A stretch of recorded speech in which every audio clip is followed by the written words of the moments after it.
बिस्मिल्लाहिर्रहमानिर्रहीम। अस्सलाम वालेकुम स्टूडेंट्स। हम एक्सरसाइज 17.4 कर रहे थे क्लास 10 की।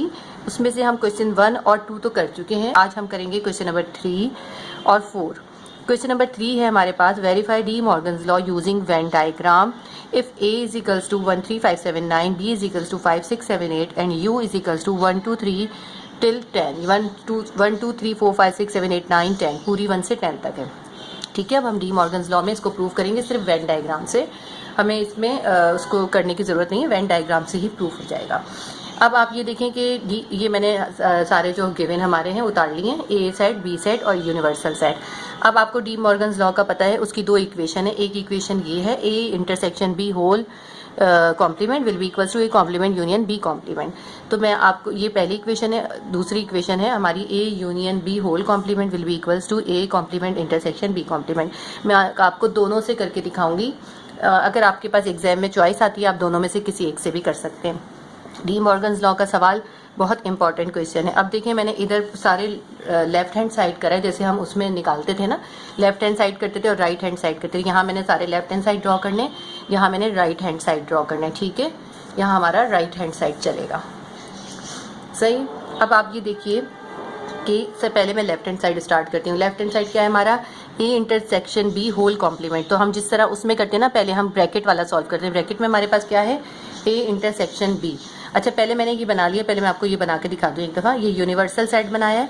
यूनिवर्सल सेट के अंदर ए और बी ओवरलैपिंग बनाए। ओवरलैपिंग इसलिए बनाए कि आप सेट्स में देख लीजिए कि ए और बी में कुछ सेम है या नहीं है। 1 3 5 7 9 5 6 7 8, तो आपने देखा 5 और 7 दोनों में कॉमन है, इसलिए ये ओवरलैपिंग सेट बनेगा। अगर ये कॉमन ना होता तो हम इसको सेपरेट बनाते, डिसजॉइंट बनाते। अब इसके अंदर ए और बी में जो कॉमन है वो हम इस पोर्शन में लिखेंगे। ए और बी में 5 और 7 कॉमन है। ठीक है, अब ए में बाकी के कितने बचे, 5 7 तो इधर आ गए, तो बचे 1 3 एंड 9, 1 3 एंड 9 आ जाएंगे। ठीक है, और बी में हमारे पास कितने बचे, 5 और 7 इस साइड पर बीच में आ गए हैं, तो सिर्फ बचा हमारे पास 6 एंड 8। ठीक है, ये हमारा हो गया।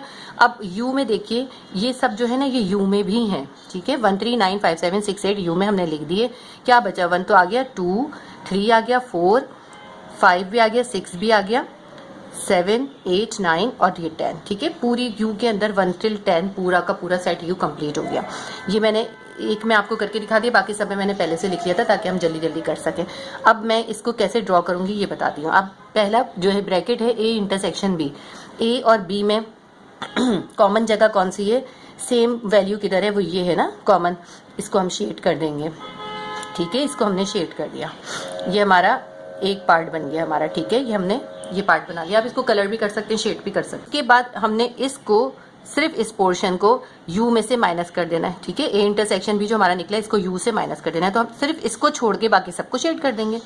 ठीक है, ये जो हमारा कॉम्प्लीमेंट निकला है, यहाँ पे इसको छोड़ के बाकी सबको शेड कर देंगे। ये कैसे करेंगे ये मैं आपको करके दिखाती हूँ। सिर्फ इस पोर्शन को छोड़ना है हमने, क्योंकि हमने इसकी जो हमने इंटरसेक्शन निकाला था उसको ही माइनस करना है सेट u में से। तो जब हम सेट u में से सिर्फ ये पोर्शन निकाल देंगे तो हमारे पास ये सारे आ जाएंगे आंसर। अब मैं आपको अभी आंसर बताती हूँ क्या आएगा, पहले मैं शेड कर दूँ। कलर भी कर सकते हैं आप लोग, जो दिल चाहे कर सकते हैं, लेकिन बस नीट होना चाहिए जिसमें आपका सब देखें। देखिए, आपको इसमें सारे नंबर भी दिखाई दे रहे हैं और शेड भी दिखाई दे रहे हैं। अच्छा, ये हमें ए को भी कलर करना है ना, क्योंकि हमारा सिर्फ हमने इस इंटरसेक्शन वाले इस पोर्शन को छोड़ना है, क्योंकि ये हमने यू से माइनस कर दिया है। यू से जब हमने 5 7 निकाल दिया तो हमारे पास क्या आंसर आएगा, हमारे पास आएगा 1 2 3 4 6 8 9 10। आप चाहें ना, अगर आपको मुश्किल लग रहा हो वेन डायग्राम से करना, तो आप पहले रफ में इसके सेट निकाल लीजिए, आंसर निकाल लीजिए और फिर इस तरह शेड कर दीजिए। जब आप आंसर निकालेंगे ना, तो पहले आपने ए इंटरसेक्शन भी निकाला, 5 7 आया, फिर 5 7 को आपने यू से माइनस कर दिया, तो आपके पास सब आ जाएगा 1 2 3 4 6 8 9 10। यही आंसर आएगा आपका। ठीक है, ये हमारा आंसर हमने शेड कर दिया। ये हमारा हो गया लेफ्ट हैंड साइड। अब हम करते हैं right hand side. Right hand side को देखते हैं, हमारे पास है A complement union B complement. सबसे पहले हम ए कॉम्प्लीमेंट निकालेंगे। ए कॉम्प्लीमेंट का मतलब है सेट ए को, पूरे सेट ए को आप यू में से निकाल दें। देखिए, ये पूरा सेट ए है, 5 7 भी सेट ए का ही हिस्सा है, तो आप 5 7 को भी निकालेंगे। आपने यू सेट में से पूरा ए सेट माइनस कर देना है। मैंने इसीलिए ड्रॉ करके रखा है ताकि जो है थोड़ा सा जल्दी जल्दी काम हो जाए। पूरा ए को मैं छोड़ दूंगी क्योंकि 5 7 भी देखें ए का ही हिस्सा है। 1 3 5 7 9 1 3 5 7 9, तो मैं पूरा ए को छोड़ दूंगी।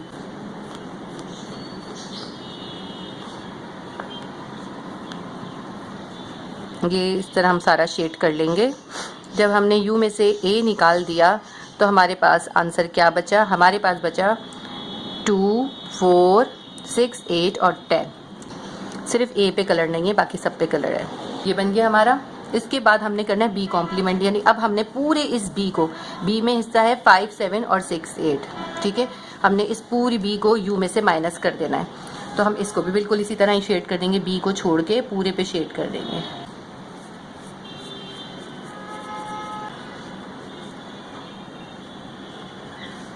ये देखिए ए को भी पूरे को करना है हमने, सिर्फ बी को नहीं करना।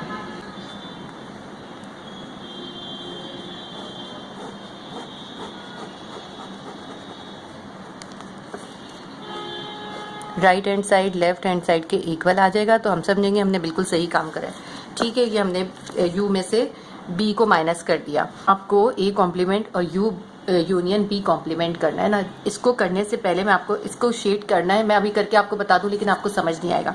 आप इसको रफ में ऐसा करिएगा, जब हमें वेन डायग्राम से करना होता है हमें शो नहीं करना होता सेट बनाने का।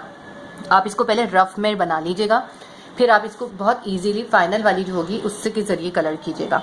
मैं आपको बताती हूँ, जैसे इसमें पहले हमने निकाला था ए कॉम्प्लीमेंट, जब हमने यू में से ए माइनस करा तो हमारे पास क्या आया? 2 4 6 8 एंड 10, ठीक है। ये रफ में करके देखिएगा, इसमें शो नहीं करना है। बी को कॉम्प्लीमेंट निकालते हैं, ये जो पार्ट था बी कॉम्प्लीमेंट निकाला। 1 2 3 4 9 और 10, क्या आंसर आया हमारे पास? 1 2 3 4 9 एंड 10। देखिए इसी डायग्राम से ही पता चला है, देख लीजिए। जो शेड थे वो हमने आंसर में लिखे हैं। 2 4 6 8 और 10 यहाँ पे आ गए, और इसमें है 1 2 3 9 4 और 10, ठीक है। 1 2 3 4 9 10 ये आ गए। अब इन दोनों को यूनियन कर देना है। इन दोनों को आप यूनियन करें, हमारे पास आ जाएगा 1 2 3 4 6 8 9 एंड 10। अब ये देखें, ये 1 से 10 तक पूरा है, सिवाय इसके 5 7 नहीं है इसके अंदर, ठीक है। तो जो ये है ना, इन सबको शेड कर दें। अब आप 5 7 नहीं है इसके अंदर इस यूनियन में, तो आप सिर्फ 5 7 को छोड़ के बाकी सारा शेड कर दें। अगर आप ऐसे ना निकालते ना तो आपको बिल्कुल समझ में ना आता कि आपने, मैं आपको करके दिखा देती कि 5 7 को छोड़ के शेड करना है, तो आप कहते ये कैसे शेड हो गया। इसीलिए मैंने आपको ये निकाल कर दिखाया है। अगर आप परफेक्ट हो जाएं और आपको समझ में आ जाए तो फिर आप मत निकालिएगा सेट, लेकिन अभी शुरू में निकालना पड़ता है, ठीक है। तो 5 7 के अलावा, क्योंकि हमारा आंसर आ रहा है ना, आंसर को शेड करना होता है, तो आंसर में हमारे 5 7 नहीं है, इसलिए सिर्फ 5 7 को छोड़ के मैंने पूरे को शेड कर देना है। बस पहले शेड कंप्लीट कर लेते हैं ताकि आपको आंसर क्लियर दिखे। अब ये देखिए आंसर क्या आ रहा है हमारा 1, अच्छा मैं यहाँ पे लिखना तो भूल गई, यहाँ पे 2 है, यहाँ पे 4 है और 10 है। तो हमारा आंसर आ रहा है 1 2 3 4 6 8 9 एंड 10। देखें 1 2 3 4 6 8 9 10। तो हमारा शेड, ये देखिए कि RHS हमारा LHS से मैच हो रहा है, बिल्कुल सेम आ रहा है। इसका मतलब है RHS is equals to LHS के, तो हमारा ये डी मॉर्गन्स लॉ प्रूव हो गया। डी मॉर्गन्स लॉ का दूसरा पार्ट जो है, उसकी दूसरी इक्वेशन है, उससे भी हम इसको प्रूव करके दिखाएंगे आपको, और आपको बहुत आसानी से समझ में आ जाएगा। हमें दूसरी इक्वेशन में करना है A union B whole complement कर देना है, will be equals to A complement intersection B complement करना है। तो यहाँ हमने LHS बनाया है, यहाँ हमने RHS ड्रॉ करा है। अब हम सबसे पहले ए यूनियन बी करते हैं, ठीक है। ए यूनियन बी निकालते हैं। अच्छा पहले मैं आपको इसमें इसकी वैल्यूज जो है सब्स्टिट्यूट कर दूं। ए और बी में सेम कौन कौन से हैं हमारे पास? इसमें से 5 और 7, ठीक है। अब यहाँ क्या बच गया? 1 3 और 9 बच गया, और बी में क्या बच गया? 6 एंड 8 बच गया। अब यूनिवर्सल सेट में 1 3 9 5 7 6 8 तो आ गया, बाकी क्या क्या रह गया? 2 रह गया, 1 2 3 4 रह गया, 5 6 7 8 9 और सिर्फ 10 रह गया, ठीक है। ये यूनिवर्सल सेट कंप्लीट हो गया हमारा। बाकी सब में मैंने पहले से सब्स्टिट्यूट कर दिया। अब आप इसको देखें कैसे करना है। अब हमने ए यूनियन बी करना है, यानी ए और बी को पूरे को शेड कर देना है।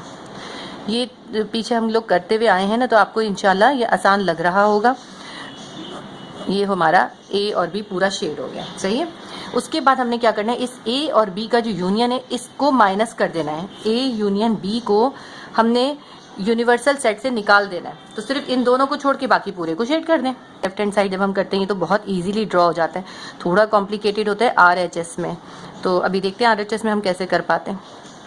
तो जो हमने U में से पूरा A यूनियन B को माइनस कर दिया, ये देखिए, तो हमारे पास आंसर क्या आया? ये आंसर नहीं है, ये जो इधर बचा है ना, जो शेडेड एरिया है वो आंसर है। हमारा आंसर आया 2, 4 और 10।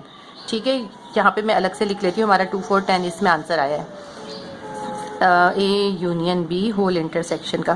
तो हमारे यहाँ भी 2, 4, 10 ही आंसर आना चाहिए। अब हम करके देखते हैं इसको किस तरह करेंगे। ये है हमारा A complement intersection B complement. तो सबसे पहले A कॉम्प्लीमेंट कर लेते हैं, A को U में से माइनस कर देते हैं। तो हम सिर्फ A को, पूरे A को छोड़ के U को कलर कर देंगे, पूरे सेट को, तमाम सेट्स को, तमाम जगहों को कलर कर देंगे सिवाय A के, क्योंकि हमने U में से A को माइनस कर दिया है। 5, 7 भी पार्ट है ना, तो इसलिए हमें 5, 7 को भी छोड़ना पड़ेगा।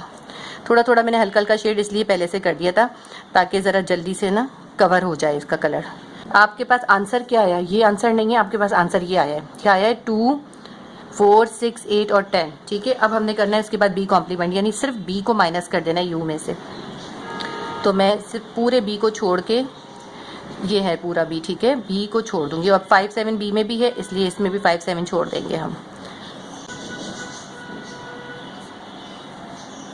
ये हमने पूरा शेड कर दिया इसका, ये हमारा निकल आया। ठीक है, अब ये देखिए, इसके बाद हमने क्या करना है, ये जो हमारे आंसर है ना, इसमें हमने क्या करना है, इंटरसेक्शन करना है। तो इन दोनों में क्या चीज़ सेम है? 2, 4, 10, 2, 4, 10, तो सेम वही आंसर आ गया 2, 4, 10। ठीक है, तो इसके अंदर भी हम इसके बाहर ही शेड कर देंगे।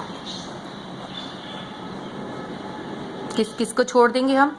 इन सब दोनों चीज़ों को। इसका जो लाइट एरिया था ये भी छोड़ देंगे, इसका लाइट एरिया भी छोड़ देंगे, बाकी को शेड कर देंगे। सही है, ये देखें,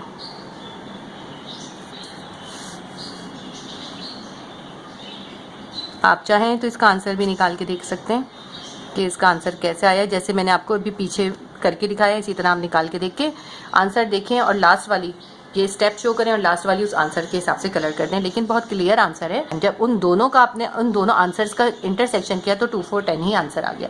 ये दोनों जो थे वाइट हो गए इसी वजह से, और इसके बाहर का एरिया सिर्फ शेडेड हो गया। क्वेश्चन नंबर 3 हमने कंप्लीट कर लिया। डी मॉर्गन्स लॉ के हमने दोनों इक्वेशन से आपको प्रूव कर दिया है।